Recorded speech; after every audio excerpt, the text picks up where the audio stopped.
And we are live. Hello and welcome to Anything Goes. And it's going to be a good night tonight. I've got some great guests. And of course, with me, as always, my wonderful co-host, Jason. How are you doing, Jason? Oh, couldn't be better. I know you've been a little bit ill this week. Yeah. No, I seem to be fully recovered. I did go in to get the test, and we'll know Monday or Tuesday just to be safe, but I'm good as new. Good. Hope you're not pregnant. That's the main thing, isn't it? Well, that's, I'm hoping. Yeah, I'm hoping too. You never can be too sure. With us, joining us with their fresh dips and buckled up, I hope, it's the Sawdustt Beast guys, Mark and Larry. How are you two doing? Doing well. Doing great. Good. I feel like we've got to get something clear here. I may have misinterpreted this dip thing because I'm thinking like guacamole, salsa. It's not that, is it? No, it's kind of a funny story. We have friends that we go camping with, and they like getting a fresh dip, and but they also like eating. They like eating a lot. But if somebody is around a campfire and somebody has cooked something and they don't believe that they will like it very much, then that's what they will say is, no thanks, I just got a fresh dip. Right, okay. Uh-huh. Well, I'm glad we've cleared that one up. I'm not going to ask you what you use to dip in it then, because that was going to be my next question. Yeah, I know. We better move on from that, hadn't we? Well, I love you, Daniela. I know. I love you too. Now, one thing I've always wanted to know, the big question is, how did you two meet? Please say across the dance floor. The music was right. Your eyes met. As a joke, I always say on gaylovers.com. I'm sorry I stole your thunder then. Well, we know it's not a joke. It's a joke, unfortunately. Okay, it's a joke. I've heard you say other stuff though, but it doesn't matter. I know you've got a close bond, but how did you meet? Was it Bigfoot? Yes, it was. It was on a local Bigfoot site on Facebook for Tennessee, and we met on there and went to Land Between the Lakes because that was close to Mark and I, and we started researching together there. Now you've got a meet and greet. I wanted to bring that up before anything. Do people need to sign up for it or arrange with you to do this? What is it? Where is it? Go ahead. It's at Land Between the Lakes, and if they are on the Sawdustt Beast Facebook page, they can go there and acquire. If not, they can go to our YouTube channel and go underneath the discussions tab and just write a comment that they're interested in coming, and then we will fill them in on all of the details. And it is October the 29th through November the 1st. Yeah. Which is Halloween weekend. Okay. And we're really excited and have been really surprised. Our friend Noelle, she lives in Denver, Colorado. She's driving from Denver, Colorado to Tennessee. The Pajerski brothers are coming from Wisconsin. We have several people from Texas coming in. We have a friend from Florida that's going to fly in and rent a car and drive. So there's quite a few people coming, and we're just really, really excited. And one thing that I say, this, and Larry's the same way, we're both very humble, and this meet and greet isn't really about them meeting us. It's more about us meeting them. And I have said that, I am there to serve. And if they would like to go fishing, if they would like to go see some of the places that where we have captured vocals or had activity happen, we are there to take them and do whatever they would like to do. Sounds good. It sounds a little dangerous. You never know what people are going to ask for. That's why I let Mark handle that. Oh, okay. I get it. Sacrificial lamb. Take That's one for right. the team, sir. So it's going to be obviously camping then, and cooking, outdoor cooking, I guess, meeting there. What have you got on the menu for your weekend? What are you going to be taking down with you? Well, our good friend, Jeff Townsend. Oh, yeah, we love Jeff. Mm-hmm. And so Jeff is going to be supplying the barbecue for Saturday night. And then that's going to be the biz. Larry and I are going to supply all the sides that come with it. And there's some very good cooks. Larry is a decent cook. I'm going to put Larry in charge of cooking breakfast in the morning, because Larry cooks a mighty fine breakfast. Spam and eggs, is that what I'm hearing? That's right.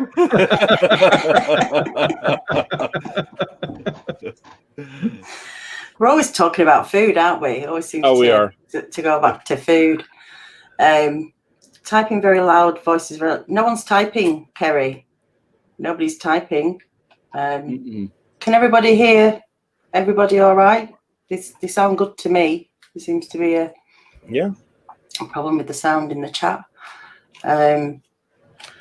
So your show, you have some interesting guests on. Do you get a buzz from, as much as a buzz, listening to people's accounts as you do going out in the woods and then doing it yourself? I enjoy listening to everybody's encounters, and I love to hear their different techniques whenever they're out researching. And we pick up a lot from our guests on different ideas and aspects of what to look for out in the woods. And even sometimes it changes our view a little bit of what we're looking for. So your opinion's changed, obviously, by listening to more people. Where have you gone with your thoughts then on what Bigfoot is, or what do you think you've learned maybe? I learn a lot. The purpose for starting our podcast was to learn from other people. I think that when you set your opinions and theories into concrete, then that's not a good thing. And your learning curve is going to pay for it. And so there's been many of our shows that we've had that I go back and rewatch them, because I will hear them say something and I really can't sit there and write down what they're saying, and to be able to carry on a conversation. But a lot of times what I'll do is I'll write down the timestamp, so I know about where it's at on the show. And that's the reason why we started it, is because we feel like that if you are honest with yourself and you look at yourself in the mirror and you're not egotistical and you say, what can I learn from this person, that I can take this little nugget of information and be able to tweak it into my own strategy. And that's one thing that I have done since the beginning. When I first decided to get serious in this, is there's a researcher named Randy Harrington, and he had on in the group that we were in, there was like a blog, and you could write down, you could write up your blog from going out and researching. And he had 10 years. And I spent over a year just studying. Every time that, he would go out and write up something, what would work, what didn't work, what could have worked, and how he tweaked those strategies over 10 years. And I think that's important for everyone to be able to look at what they do and what they can learn from other people. Randy's great. We interviewed Randy, didn't we, Jason? On the researcher's report, actually. And he's just so refreshing to listen to. And he's got so many ideas, and he's always trying to, think outside of the box. Him and Shane, I love what they're doing in the 400. I feel like they're really setting an example of how to study an area with consistency and time, because these things are not going to happen overnight in just one visit to the woods or whatever. I think, what they're developing is really good, and all the data that they're collecting. I think it's a good thing. What about you, Larry? How are you have you changed your mind with what Bigfoot is? Or are you still thinking it's the same thing? Just because there's so many accounts, isn't there? And it's hard to draw a line sometimes on whether it's Bigfoot connected or not, or is Bigfoot connected to all these other bits, and it kind of leaves you a bit confused.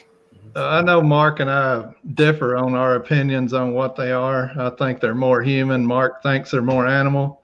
And there's encounters that the people say they're more animal than human. There's encounters that people say they're more human than animal. So what I've learned through this show and talking to different people is that I really don't know that much.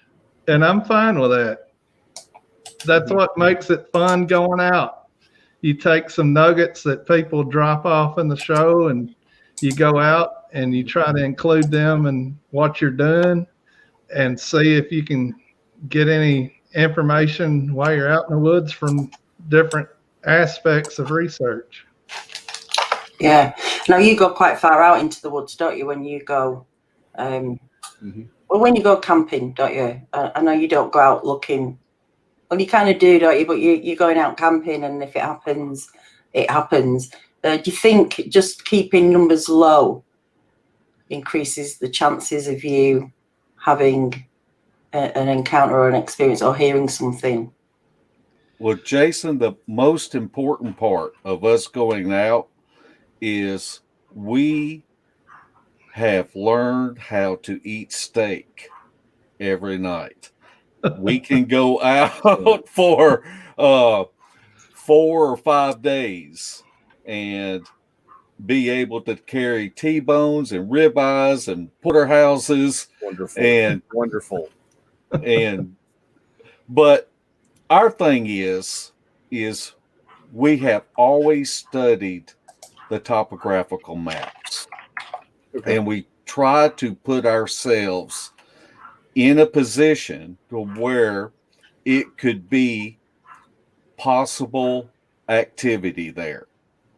And it is our opinion that these critters, they need water, and they need food, and they need shelter.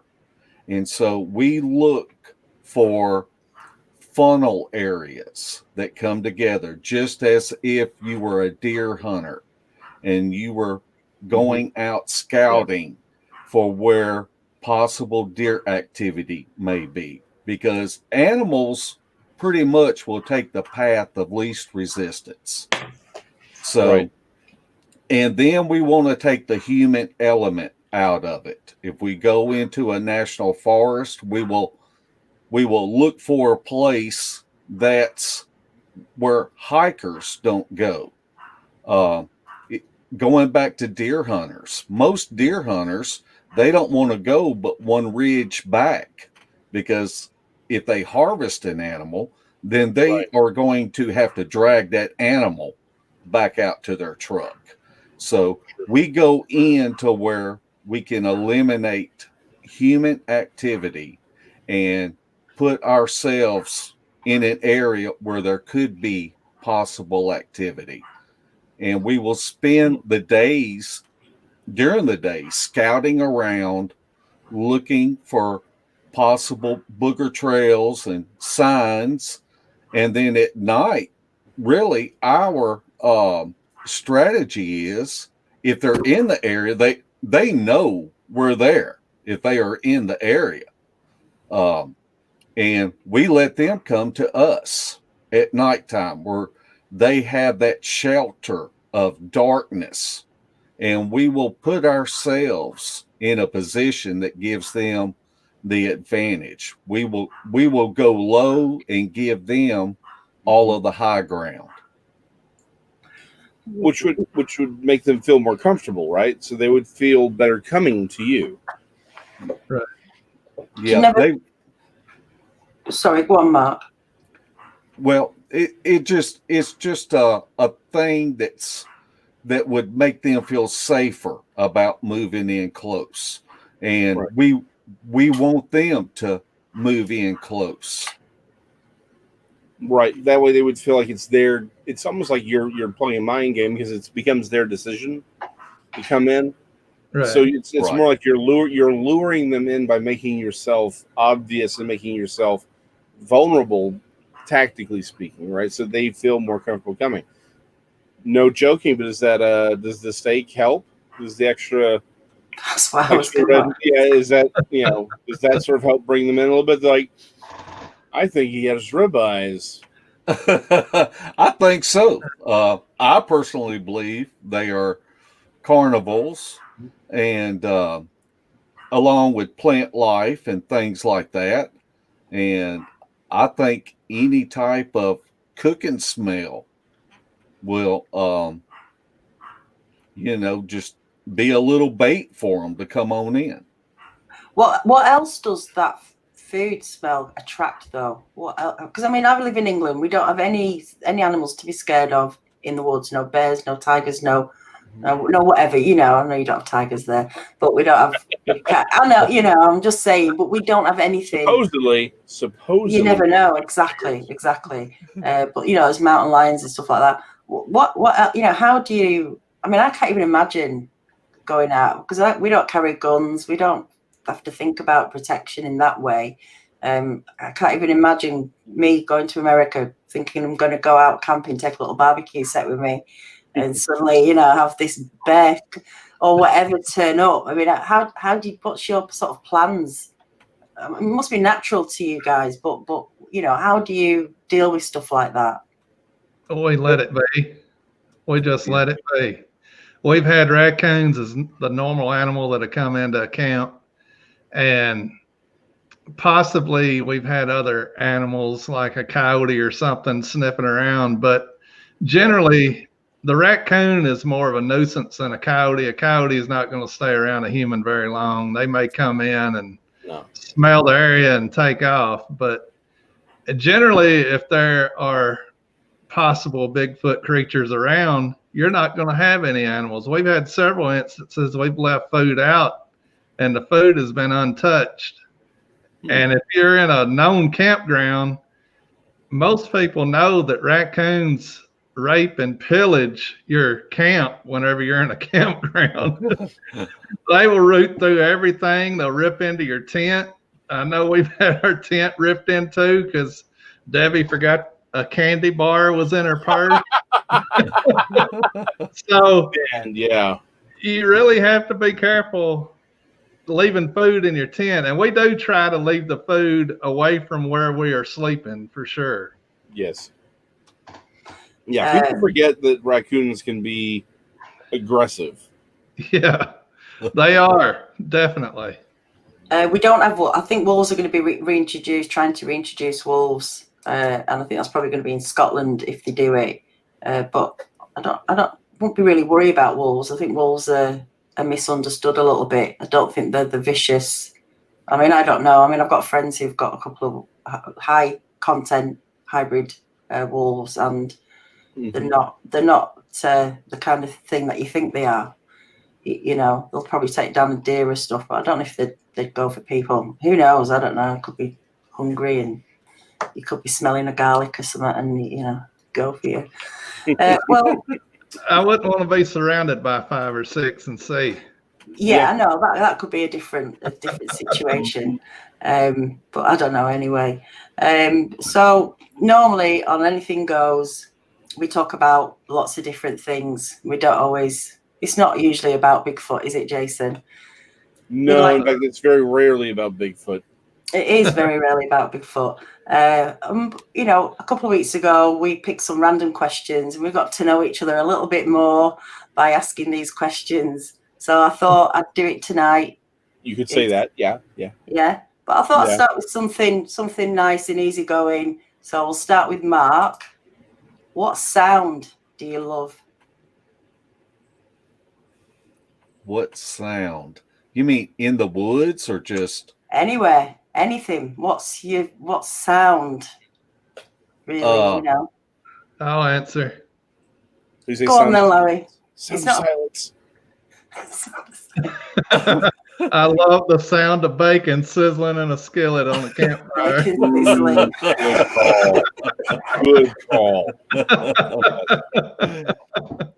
You know, there's just something about being out in the woods and hearing, you know, especially if you have set up your hammocks near like a creek or something like that, and just it's so relaxing. And of course we set out audio recorders when we go out, so you know, in the when the insects come out, of course that can be a little aggravating. I'll just be laying there going, oh, I'm going to have to filter all these insects out when I go back and analyze, you know, this audio. But it's just relaxing to be able to hear nature. And Larry was talking about earlier that about how animals seem like they don't come around if we feel like that there is Bigfoot in the area. And it's really strange when you go out and you don't hear any sounds. And you don't hear or see squirrels. There's no birds chirping. And that's always been kind of a red flag to us when we don't hear sounds. Yeah. Definitely. So, out of curiosity, is it that, like, how much, I guess this may be a little hard to ask, but, like, if there is a decided drop-off in animal activity, right, and because these creatures have entered, like, what kind of a lead time are we talking about? Are they going to show up, like, 5 or 10 minutes before the Bigfoot shows up, or maybe 15? Is it less? What's your feeling on that? There's been sometimes it's been the whole time that we've been out there. Wow. And sometimes it will be 30 minutes maybe, you know, and all of a sudden you hear a tree start cracking and break. Or if you're having things thrown into camp and things get quiet. It gets real quiet. Wow. Now, I've heard this a lot of times from a lot of different researchers about this. You know, it's as if everything realizes that there's a predator and a predator that will take everyone, right? So, like, again, like, is there some sort of lead time you've discovered? Like, is it just when they enter into the immediate vicinity, or is there sort of like you can hear a quietening and then it gets more profound the closer they become? it just gets quiet. If things have been normal and then all of a sudden it gets quiet, that's one of the things that we will sit there around the campfire and talk about. Did you notice the birds have stopped? There's no squirrels, and I just think that's for me. My theory is there's an apex predator around, whether it could be a mountain lion or a bear or a booger. Yeah, it could be anything, couldn't it? Could be anything big that's has scared them. Jason, what sound do you love? Actually, I was trying to see if I could pull up the actual reference for you here, but my phone's not working. I am a fan of a very particular storm that is found. I like the sound of the rain, but there's one storm in particular I can usually find on YouTube to help me go to sleep, and it's a very specific thunderstorm. You know, I like the thunder, I like the rain, and it can't just be sort of nebulous fake rain. It needs to be that real sort of, like I said, it almost sounds like a very soft bacon grilling, right? That pop that you get with a real good solid rainstorm when the droplets are nice and large, right? Yeah, love it. And I was trying to find the video for you, but I can't. That's a good one. The sound rain or yeah, but nature and birdsong. I love birdsong. I could listen to that a lot. Well, we'll keep on with food, and this is probably going to be a really hard question for you guys. What is the one food that you would never give up? Say mountain oysters. Oh no.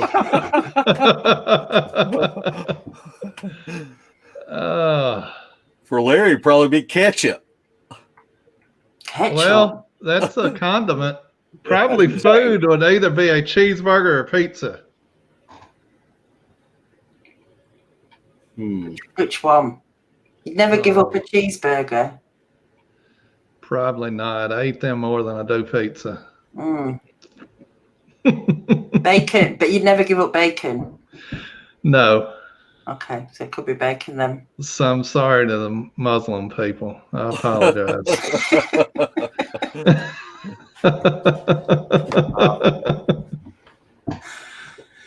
There's a story about bacon, actually, but that's a different kettle of fish. Probably another night. Well, you can share it now if you want. Okay, sure. So, bacon used to not in America is very much a breakfast food. But it originally did not start off as breakfast food, right? About the turn of the prior century, Sigmund Freud's nephew was into advertising. That was his big deal. So he got hit up by the pork industry. They said, "Look, we want, turkeys. It's Thanksgiving. Like we really need something big to boost our sales." So he actually commissioned a study, and the reason they went to him, I forget his name off the top of my head, is he was very big on he wanted to play with and explore mass manipulation of people's thoughts, right? How to really re-engineer society. So he had a study done that went out to doctors that said breakfast is the most important meal of the day. And they paid doctors to say that to their patients. Breakfast is the most important meal of the day. And so, but instead of saying just, well, hey, go buy bacon, they said you need a balanced breakfast. And it was toast and coffee and bacon and eggs. And that's what they put out there. And it was you need to get that good protein in the morning, especially when you have bacon and eggs. And that's how the phrase breakfast is the most important meal of the day actually came from. And B, why Americans particularly consider bacon to be a breakfast food.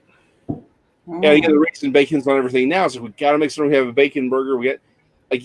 They did the same thing. It's this more sort of subconscious advertising. Now, again, don't get me wrong, bacon is still the most amazing thing God ever created, but still. I tell you, yesterday, Shelly Reed and myself went down to meet Cam and April Buckner. You know, Cam from Dixie Cryptid. Yeah. And there is a flea market that they have down in Mississippi, and they've been having it since the 1800s. And we were just sitting there walking, looking at stuff, and somebody walked by, and they had a hot dog. And April Buckner looked at me and she said, "Is that bacon wrapped around that hot dog?" And I said, "I think it was." Oh. That may be the greatest thing I've ever heard in my life. Bacon wrap. Okay. Dirty secret of mine. The thing I love way more than I should, because I'm trying to go more carnivore than even keto, right? But the thing I love more than anything else are these cheddar smoked hot dogs. So it's a smoked hot dog that's filled with cheddar cheese. It's amazing. Yeah. It will make you rethink a lot of life decisions. That's all I'm saying. That sounds so processed to me. Oh, it is. Yeah. This thing has nothing to do with nature. This is as artificial as the Borg. But that doesn't mean that it isn't amazing. No. I had bacon this morning. I had bacon omelette with red peppers. It's really nice. Yeah. I'm getting hungry. I know, me too. Okay, hold on. Okay, am I? Apparently, this is a Yankee thing. The dishwater dog. Have y'all ever heard of this? Since we're talking about hot dogs. I have not. It's a hot dog with crunchy peanut butter on top. Huh. Right. I've never been brave enough to try and make that happen, but I've heard about it. Interesting. So, Mark, one food you'd never give up? Steak. Jason? I love a good steak. Yeah. Do you like a fillet? Do you like sirloin? Which is your best bit? Mm-hmm. Most of the time, I will get a ribeye.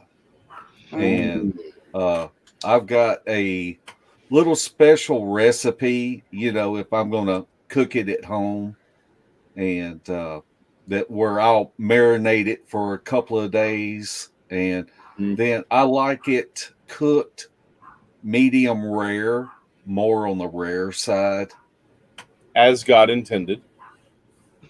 A well-done steak is a crime against God and man, and anyone who does that should not be allowed in polite society. That's all I'm saying. Is it in the Bible to cook the steak rare? Not specifically. Okay. But it is something you can sort of theologically game out. Right? Okay, fair enough. It's versatile enough to fit that in somewhere. Correct. Maybe. Yes. Okay. Yeah. Well, that's good. Yeah, it's more found in the original language, right? It doesn't really read in English the same way, but it's there. Yeah. It's in the Greek translation. Yeah. Right. Yeah. Yeah. Okay. Maybe we should go off food then. No, we haven't got the chips and salsa yet, man. No, I'm messed up, haven't I? Let's go to a little bit different. What do you do when you can't fall asleep? I generally stay up and listen to Mark snore. Is that why you can't sleep? Normally. If we're camping, I've stayed up many a night because Mark fell asleep before I did. And that's a bad thing. So Mark doesn't have this problem. He doesn't hear your tutting, does he not? Or nothing. I'll tell you a funny story. We were at an outing, and we were all looking for a different place to set up our camps. And I'm trying to look for a place that I will be most vulnerable. And so I started walking, and I got close to someone's camp, and I guess they were inside their tent and saw me and getting close. And all thing I heard was that zipper and them coming out and saying, "No, go somewhere else." But our friend Rodney Beasley he enlightened me to something that I could use to help my snoring. And so I purchased this mouthpiece or whatever it is apparatus, and it helps, don't it, Larry? Haven't I done a little bit better? Can you give me credit for something? Yes. It kind of moves your lower jaw forward. It does. Okay, I had one professionally made because I am notorious for my snoring. Have been my entire life. I had one made. It broke. My jaw. Apparently, my bite strength is enough that it shattered the little wings that allows it to move it forward, right, and it locks it in place. They shattered every single one. They reinforced it. Not one of those things could apparently my mutant ability is to break these mouth apparatus to help with snoring. But they end up breaking your teeth if you're not careful. Yeah, well, I would just wait. What would actually wake me up is the sound of them literally exploding in my face. It would sound like it just this. I mean, I want to say a gunshot. That's exactly what it sounds like. It's just pow, and it's just like, well, okay. I guess this one's toast. So, but I know exactly what you're talking about. They are amazing. I just apparently my bite strength won't allow me to have one. I snore a lot. There's an app called Sleep as Android, and I recorded myself one night. It picked up every sound. It wasn't just snoring. There was every sound, and I did it for like a few weeks. And one of the weeks, at the same time, on 2 consecutive nights, I sung a little la la la. It's like and once I went, please don't, and I don't know what that was about, but it was interesting. It was definitely interesting. But my snores I sounded like a horse neighing at one point. I'm like, so what is that? So yeah. But if I can't go to sleep, do you know what I do? I just turn around. I put my head where my feet are. And I don't know what it is. I don't know whether it's the way the world's spinning or something. And it always works for me. So maybe, maybe the wrong end of the bed. I don't know. I've actually taken to that. Now, that was just to put some distance between me and my wife. Right, fair enough. But apparently that does do something. Although, yes, I agree with Lethea. Sour cream, baby. What, for if you can't sleep? Oh, yeah. No, just sour cream in general. Right, okay. She also made a rather clever joke that I think very few people are going to get about Who Moves My Cheese, the book that was written about organization. And it's an amazing book. If anyone gets a chance to read it, it is brilliant. It has nothing to do with cheese, but it's about organization and losing things. Anyway, she made that joke. I wanted to call it, but I got it. I got the joke. Okay. That's fair enough. Right. Well, let's move on and let's get a bit more serious. Can we talk more about snoring and bacon? Yeah, if you want. Okay. I mean, this could be a link. There could be a link. Yeah. Is there a link? Can bacon cure snoring? I mean, have we really, I think, sussed this out? I don't think we have. Well, what's the thing about people say if you eat cheese before bed, you'll have nightmares? Where is that? Have you heard of that? Must be a British thing. I've never heard of that in my life. Let's skip over that then. It's not. Well, it's probably, that probably is anti-French propaganda. Ah, are we? Yeah. Maybe. Yeah. Could be. Now, because this is a difficult one, I think, because sometimes we have to balance out what we have to say, don't we? But would you rather never be able to express yourself accurately, or always have to say the exact truth?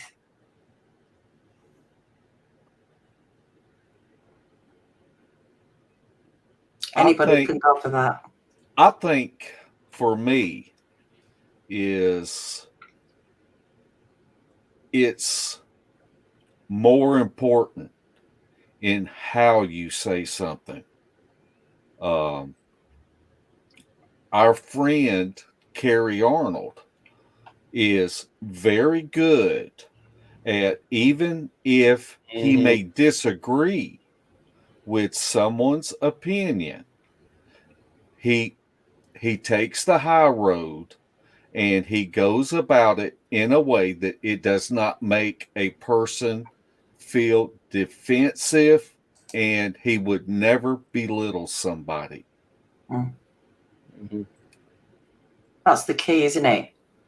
I think we could all be a lot more honest if we just knew how to say it in a way that didn't upset someone, because it can, can't it? And it's a difficult one, isn't it? It is difficult. You know, you want your friends to be honest with you, don't you? So, like you say, it's how you say it. What do you think, Jason? I'm kind of with them. Yeah, I think I would like to always be able to say the exact truth, but I think there is another point. Is it's not just how you say it, because all communication has a sender and a receiver. I think that the problem is there so often receivers are making choices not to misunderstand what you're saying, right? I think when there's a genuine miscommunication, most people will say, "Oh, okay, I just misunderstood what you said." But the more closely I look, I realize that so often there are people who are deliberately misunderstanding what you're saying and miscommunicating because they themselves don't actually want to have an honest conversation. So I think the problem is I'd always like to be able to say the truth. That's something I'm shooting for in my own life, and to be understood. But I've also come to understand that there are simply people who refuse to understand you because they don't want to actually deal with that. Yeah, I agree with that. It's not. It's people's perception, isn't it, of where you're coming from, and if they're in that mindset, it's not going to make a jot of difference the way you say things. So I've got another one here. What's the weirdest scar you have, and how did you get it? I've got a scar right here.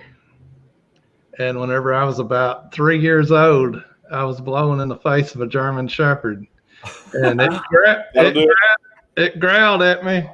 And my mother told me to quit. And of course, me being the good little boy I was, I did it again. And he snapped and got about 10 to 15 stitches right there where his canine ripped me open. So were you scared of dogs after that? No, it was my fault. It wasn't the dog's fault. It can put people off, kids off, can't it? Especially German Shepherd. They're not small dogs, are they? No. They're big. Yeah. Mark, have you got any scars? I have a scar on my right arm at the elbow, and it's about 4 inches long, and it was from when I was 5 years old, and I went to climb a fence. A ball went over the fence, and I went to climb it, and I fell and broke my elbow.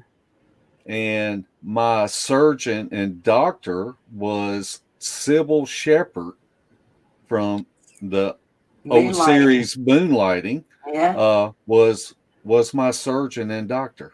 Wow. Whoa, wait. The Sybil Shepherd. Yeah. She's from Memphis. Wow. And I never knew that. She's a surgeon? Her dad. Oh, her dad. Okay. Yeah.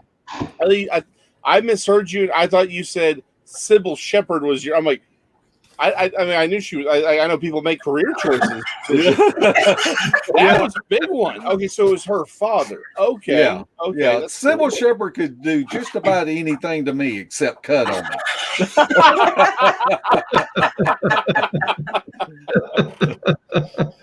I think we'll leave that one where it stands. Yes. Yeah. Jason, you got any secret scars? Well, none of them are really secret, particularly No. after my dancing years. Of course. But no, I'm trying to think. I don't know what necessarily qualifies as a weird scar. I've got a. I don't know. I think probably the one that has the weirdest story attached to it is I've got a decent scar on my chin that you can't see for obvious reasons.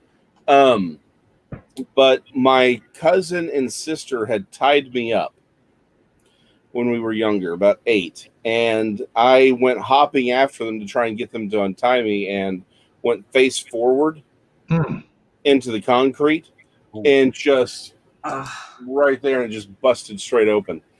I think it's the one with the weirdest story attached to it. Most everything is barbed wire, bullet casing ejected short and landed on my arm, stuff like that. Nothing major, and most of them are actually from working on cars. So. Right. Well, you're a mechanic. So at 6 years old, you grew a beard. Yeah, To cover it. Yeah, exactly. Well, I was 8 years old, but yeah. Well, Yeah. that's when it first came in. So I'll say this: my father was a mechanic. I grew up helping him in the shop, and I'm about a C-level mechanic. Do I want to be a C-level mechanic? No. Should you ever ask me about your car? No. Should you ever ask me to assemble an IKEA storage device? No. That I will freely admit I may have one or two talents, and none of those have anything to do with carpentry or mechanics. No. Yeah, that's not my forte. No, but you can do it. But yeah, well, it's a handy skill to have, isn't it? I guess some sort of knowledge. I've got 3 scars on this top of this finger. I was making a rhubarb crumble, and I decided that the topping was going to be like oats and honey and some other things.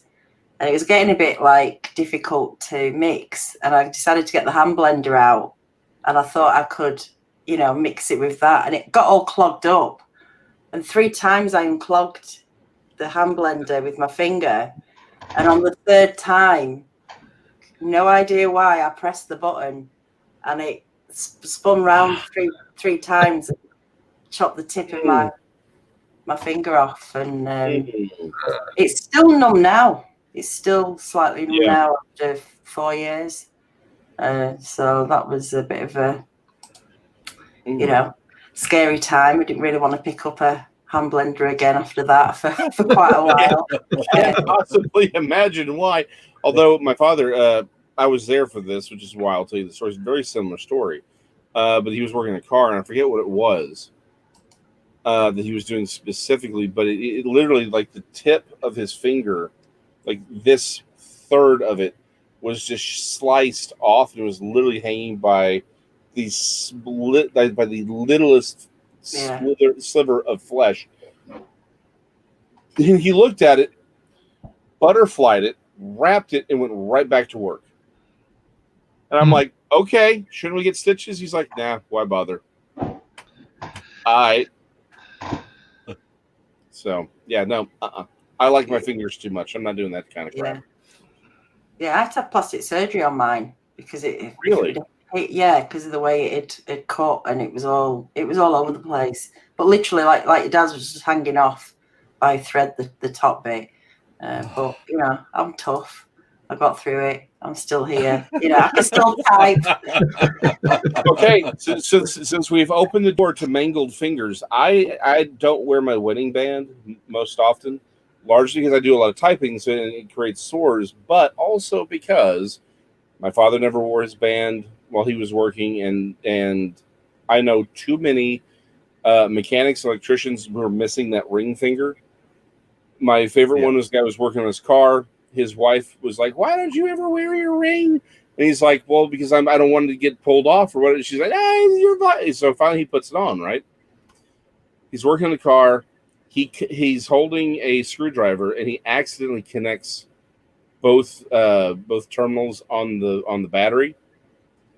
It flashes. It melts the ring onto his finger. Mm. And he walks in and to the house, and he's like, "This is why I don't wear the ring."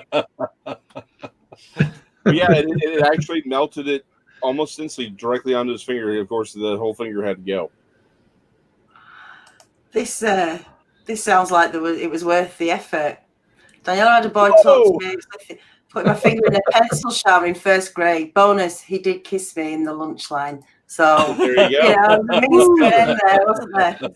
Method in the madness, maybe you could call that. Now, these are, wise words from each of you. What uncommon thing would you encourage everyone to try once? Skydiving. I used to skydive. Oh. And the adrenaline that you get when, the whole thing, going up in the plane and the pilot's doing circles, to get height, and the sound when the jump master spots where he wants everyone to jump at, and he yells door, and the sound of that noise of when that door opens up. And then we would do a wing walk. There was a little platform underneath the wing, and you would grab the wing support and walk out. Wow. And just sitting there looking down and jumping off and going into free fall. That must be a mad sensation doing that.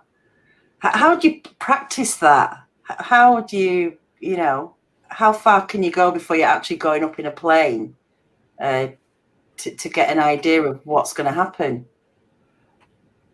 There is some ground training, and they will, when you first start off, at least with me, they made us do a tandem jump to where you're hooked up to another skydiver, and so that you can feel that sensation, because really that first time I had so much tunnel vision that I could it was just like holding up something and just looking through it. I could see nothing around me because of that sensation of falling. Wow. That's quite an experience, isn't it? Yeah. What about you, Larry? Yeah, I can't top that. I'm kind of boring. Oh, come on, something boring then. I don't do anything like that. I'm not a risk taker. It doesn't have to be anything like that. I would suggest colonic irrigation. Go and have a colonic. It is honestly. What? It's, I'm just saying not a lot of people would do it, but sort of 90% of your serotonin is created in your colon. And if you've got stuff blocked up there that's been up there for years, and what kind of show is this? I like to think we've derailed, but I don't think we really have. And here's the problem: she stole mine.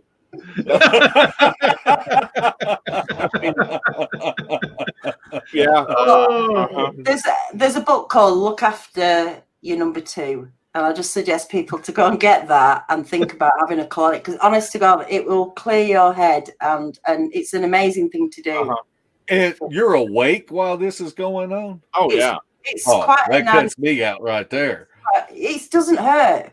It doesn't hurt as much as you think it might. Put it that way. I was about to say. It's a little bit uncomfortable to start with, but after that, you're good to go. And depending on where you go, you can pay more to have coffee Yeah, I've heard that. That helps. Yeah. Well, you can have sort of probiotics put straight back in, like millions of them put straight back into the colon to give yourself a good start. It's amazing. People don't realize that everything in your colon is everything. But don't use vodka or whiskey or nothing like that because you can die pretty quick. Yeah. I wouldn't put that in it. But yeah, I don't know. Yeah, Jason, what do you think? You have a now you changed my answer. sorry. Yeah, I mean, just of what you said, people don't understand. Like, we're just now starting to understand how like gut flora can really affect your brain, your mind. Fun fact: the guy who, the gentleman, I cannot remember his name, but he wrote Karate Do: My Way of Life. He was the gentleman who actually brought karate to the United States. He wrote this very short autobiography with some really interesting stories.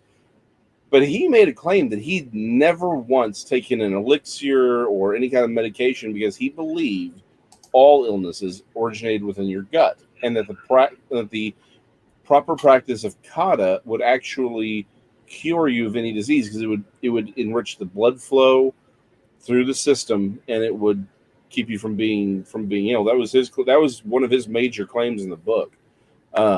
So something to think about.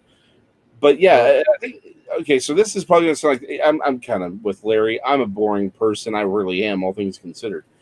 I say the one thing everyone should try is that even if you don't think of yourself as an artist, try painting with classical music on. At least once or twice. Like, don't even care about whether or not your stuff is good. Just paint with the music going. Right? Paint anything you want. Doesn't have to be realistic or whatever, but just paint with that music on for an hour or two, and just everyone should do it once. I think most people, if they can get past the idea that they need to create good art, if there's like, I just want to put something on canvas or on paper or whatever, and I want to do it to this, I think they would be much happier people. And again, clearing your head, centering yourself. That's my general recommendation. It's so therapeutic, isn't it? Painting. I find that. I do it with Larry Batson, Tuesday to Thursday. Larry Batson does Draw with Larry, and it's simple, but I've taken it further. I've started filling in the background, painting it, watercoloring it, and it is honestly the best hour of the day for me. It's at 9:30 at night for me, and I just find it so therapeutic. Absolutely love it. I'm going to show you some. That's one. Cool. That's they're only simple, but it's just fun to do, and I think everyone should have a go at it. But I mean, these are not masterpieces at all. But like you say, if you've never painted before or done anything before, just paint circles or just paint different coloured squares. Just start with something and get used to a brush and putting the paints on, and it just comes to you, doesn't it? It just comes to you. It's fun to do. Let's get back to Larry, because I think Larry needs to answer. Must be something, Larry. I want to just say, Larry said he has a boring life, but I'm going to tell you something that I really admire about Larry. And that a lot of people don't know this, but he was a basketball superstar in school, and he held a high scoring record for over 30 years.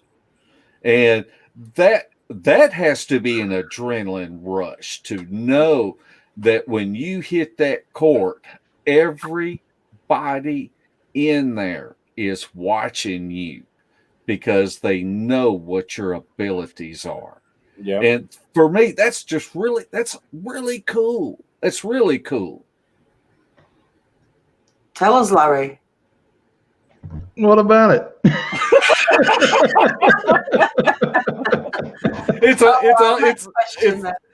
It's a whole lot better than losing your ring finger. That's true. By the way, they kept talking about stuff like that over here in the. Like, there's some stuff that shocked even me, and I've seen some of those things go bad. I'm just saying. Yeah. Larry, let's hear about this. My round ball days were not nearly as successful as that. Oh, I was fairly good. I was blessed to play with some good players ahead of me that made me better. I grew up in a small town in West Tennessee that was kind of famous for boys basketball in high school. I don't know. My number did get retired. It was number 23 because Michael Jordan was just starting as I was into my high school career. And that was my number. I loved watching him play, loved watching Larry Bird. And I would have to say I was probably more geared like Larry Bird than I was Michael Jordan. But occasionally people did say, "You're the white Michael Jordan." But that was high school. I did play a little bit in college, but that's where it all ended. And now I'm old and fat and I can't do anything. I feel you.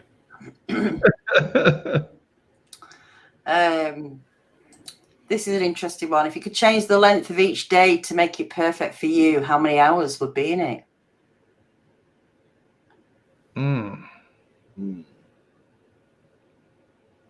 Well, do I have to work? Well, you could still work but have more leisure time. Yeah, you could add leisure time. Yeah. You go to work, but you have more time to do other things as well. I think summertime's about the right amount of daylight, I believe. About 11, 12 hours of daylight or so. I see that. But the trouble with my job is if it's daylight, they expect you to be working. So that's why I said that. Right. Okay. Larry? Sorry, Mark. Well, I guess I would like longer days and longer nights whenever we go out on outings. We may go out, for 6 or 7 days, and it's like all of a sudden you turn around and it's, you're waking up and it's the 4th day, and you're like, where has the time gone? And then the next thing you know, you're having to pack up and leave. So I guess it's just whenever you're doing something that's a passion for you and something that you enjoy. So holidays, days out, they should just be longer, and the days you work should be shorter. Yeah. That would probably work out better, would it? What do you think, Jason? 36 hours, precisely. Okay. Every day should be exactly 36 hours, because that way you can still do, like, if you want to put in an extra 2 hours at work, you got 10 hours, work, whatever. You still got plenty of time to sleep and actually go do something else. Be it another project, be it a second job, whatever, just time. You've got a whole other 12 hours to do something else with that you haven't sacrificed for to be able to pay for everything. You definitely need to sleep more, wouldn't you, though, to keep you going for 36 hours? You'd need a good... Well, again, the whole 36 hours includes that sleeping period, right? So you have 8 to 10 hour workday, and then you've got another 24 to 26 hours to do what you want to do it. So you can go to sleep, and then you can do a thing, and then you go back to sleep, and then boom, you're back at work. So you actually get to have a little bit of a life in there. Maybe it's multiple naps, whatever, but saying 36 hours. That's my hard stop. 42 seems too much in this particular case, Chris Jarvis. 42 does seem like a lot, doesn't it? I think 30 hours would be good for me. A few more, 6 more hours in the day would really help me out, I think. But, I don't know. So let's go for one more last question. Yep. And which one should I pick? One that will sort of lean on your conscience, or we'll end it nicely. We'll end it nicely. If someone wrote a biography about you, what do you think the title should be? Larry, what will your be? I was boring. Yeah. Oh. Gee whiz. Well, hold on. How about Daniela start this one off, and then we'll come back to you. Yeah, we'll let her guess answer last on this one. I've not even thought about it, really. Me neither. Yeah, it's a difficult one, isn't it? I don't know why I picked this one, actually. Never thought about that. I'd have to answer it as well. I don't know. What do you think? Let's go to another one. All right, then. In what circumstances is it okay to commit a crime? Well, when you're defending yourself or defending somebody you love. Is that a crime, though? See, that's what I'm saying. Yeah, I'm hung up on that one. What about speeding?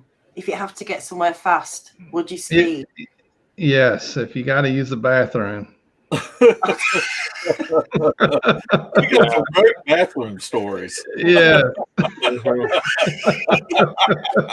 my colonic. I'm with him though. Yeah. There are circumstances. What do you think, Mark? I don't know. I don't know how you define crime.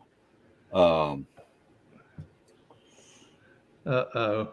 Well, here's an interesting angle. Look at this. If you were to borrow something off someone but never gave it back, would that be classed as stealing? Oh, I would say, and I wouldn't. I sleep real good at night, and that's because I treat people how I want to be treated, and so I would never take something that wasn't mine. And if I say that I'm going to do something, I'm going to do it, whether I want to or not. And if there's some reason that I cannot do it, then I will go to that person and explain to them I'm not going to be able to do this. And I will be honest, and I will tell them why. Good answer. I think if we classify crime here as the violation of law, right, of a statute, right, then I think probably the obvious answer is it becomes okay to commit a crime if, and this goes back to the things like we do have the sort of idea that if it's for a greater good, then the crime is sort of forgotten. Like there is sort of that out in a polite society that says, look, this is how things should always go, but there's always going to be these weird things where you have to commit the crime in order to save someone. Like say someone is dangling from something and you have to walk, you have to trespass, or you have to destroy public property or whatever to save someone. I think most laws actually say, well, then you're no longer committing a crime, because you're no longer violating a statute, because there's sort of that overriding factor. So I guess the real question is there something in which there isn't already a built-in mechanism that you would do? I would argue if there is a law that by itself that following it was unjust, right? Then it becomes okay to commit that crime, because what you're doing is you're violating a statute that is in itself inherently immoral. Like, for example, if it was the law that I had to cook my steaks well done, then I would have to become a criminal, because I am morally obliged not to cook my steaks well done. As we've already discussed, that is a greater crime against God and man. So I think that right there, that's really the only true answer, is the violation of a true immoral law, like forcing you to make your steaks. I kind I kind of believe in the Andy Griffith justice and rule of law. And that's just using common sense. Yeah. Mm-hmm.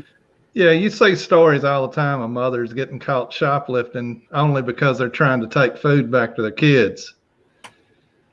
I'm glad I've never been in that situation, and I understand a mother wanting to feed her child. So sometimes there are circumstances that they have no choice. Again, if someone hurts my child, it's on. Yeah. But again, like I said, we do have classifications where it's like if you walk in on an event, yeah, you are allowed to do what we traditionally would be considered a crime. That's sort of my whole point. Is that it ceases to be a crime, so we have to actually have your actions are not considered justifiable by law. Yeah. Which is why I went for the higher moral standard of meat preparation. This is an interesting way of looking at things. It's only legal to run a stop sign if you got caught. Maybe it's just a suggestion.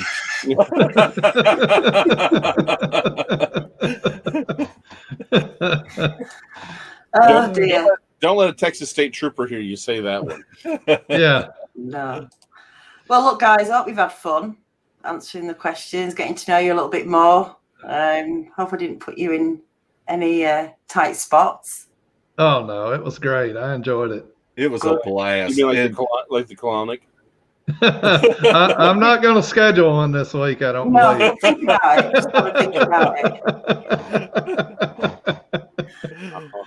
I think it's good to sometimes, talk about other stuff, because we talk about Bigfoot all the time, don't we?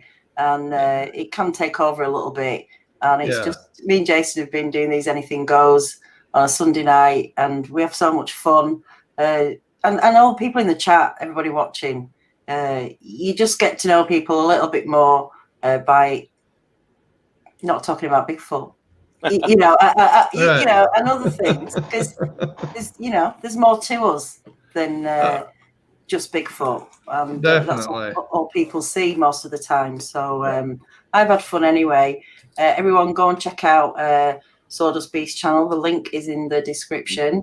And Larry, you've got a channel. I think, is it Into the Woods? It's not Into the Woods. Beast of the Woods. Beast of the Woods. I'll put that link in the description. And if anyone wants to go and meet these guys, I'd love to come and meet you guys. And we will do one day. We'll be sat around that campfire eating that steak and dipping. That's right. If you want to dip, we'll dip. Discussing colonics. Yeah, let's do that. And I'll bring some Cillian husks for you to drink before you do it to get yourself ready. So guys, we'll see you next week. I hope everyone has a good week. Jason, thank you again. Mark, Larry, it's been a pleasure having you on, and we'll definitely have to do it again sometime. Sounds good. Until